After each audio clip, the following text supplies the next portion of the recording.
Hello ladies and gentlemen, welcome back to Frog of Wargaming. I've got a quick and easy painting tutorial for you today, so buckle up, grab your speed paints, and prepare to paint at... Buckle this! Ludicrous speed! Go! Skeletons are quite possibly the most iconic fantasy grunt monster of all time. They fit in any setting and environment, and players in any game will never question why the bones of the dead have arisen against them. And of all the skeleton miniatures I've ever seen, the Sepulchral Guard from Warhammer Underworlds are my all-time favorite models. They're so dynamic, they're so classic, they're so... bony. Here are all the paints I'll be using for these bony boys. To kick things off, I primed the warband white. No slap job today. For all the bones we'll be painting, I decided that the white primer would be easier for the skeleton boys. Then, starting with pallid bone, I slathered the paint all over the bony bits. You don't have to be very neat with this coat. The rest of the paints we'll be using are much darker than the pallid bone and will cleanly cover up any bone paint that gets where it doesn't belong. Don't forget to paint any bones in the bases. Depending on how many coats you apply, pallid bone can have a darker yellowish finish. If that's the look you're going for, then great, you can move on to the next color. But I wanted to lighten up the bones just a tad, so I dry brushed all the bones with Vallejo Elfic Flesh, which is my go-to off-white paint. Next up, I used Purple Swarm on the tunics and cloaks. I debated on using a more generic color like a gray or a black, but I really wanted to test out this bold new purple paint I got for Christmas. I definitely think it was the right choice. I then used Ruddy Fur, which is a nice warm brown speed paint, to paint the fur cloaks. Then I used Hardened Leather on all the skeleton's belts and leather straps. For the bases themselves, I painted over all the rocky surfaces with 2 coats of Gravelord Grey.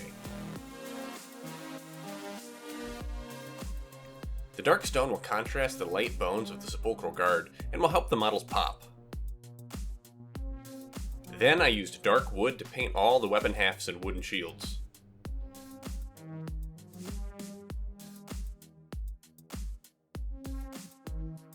A couple of the bases have tombstones on them, so I painted those ashen stone. They look a bit flat now, but we'll give them a wash later. To wrap up the speed paints, I put a drop of Grim Black in each eye socket.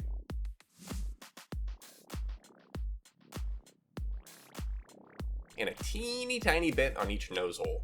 I believe that's the scientific term for it. Metallics time! To start, I used honed steel, thinned with some matte medium on a few miscellaneous bits of metal.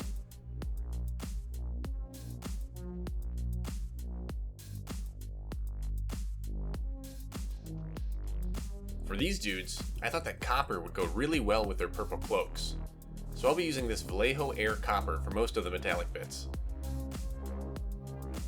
I actually really like using the Vallejo Air Metallics when painting with a brush. Since these paints were specifically designed to be used in an airbrush, they're thinner than traditional metallics, and as a result, apply smoothly, right out of the bottle. And then I painted Retributor armor over the buckles and other expensive looking items.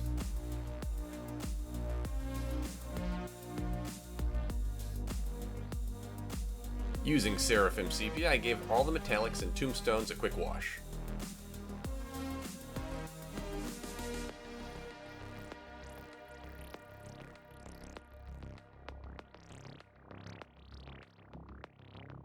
Then I dry brushed pale silver over all the metallic parts for some quick highlights and weathering.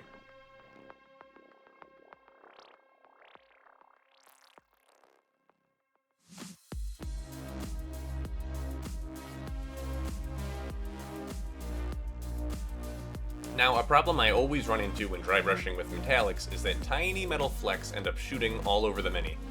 I suppose the best way to avoid this would be to finish the metallics completely before painting any of the other colors, but since I'm a dingus and I didn't remember to do that, I just painted over any cheeky flecks I saw. Another perk of using the speed paints is that this step only takes a minute. Now I really wanted these Skella boys to look ancient, so I grabbed my Nihalak oxide technical paint and started to apply it on the metal areas of the minis. I'm still trying to figure out how to use this stuff though, but as a general rule, less is more. I applied the paint thicker in the dents and recesses, and tried to apply it very lightly over the rest of the metal.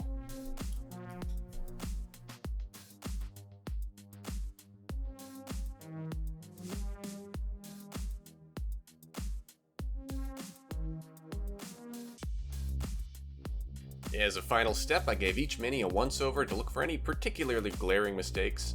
If any paint ended up where it shouldn't be, simply paint a wee bit of light acrylic paint over those spots. Wait a minute for it to dry, and then reapply the appropriately colored speed paint to that area. I painted the base rims with Vallejo Pure Black, and they're done! That's 7 more gray minis slain. I think that these guys turned out pretty good considering how little time they took to finish. The bold purple and copper colors pair nicely together, and it really makes them pop on the table.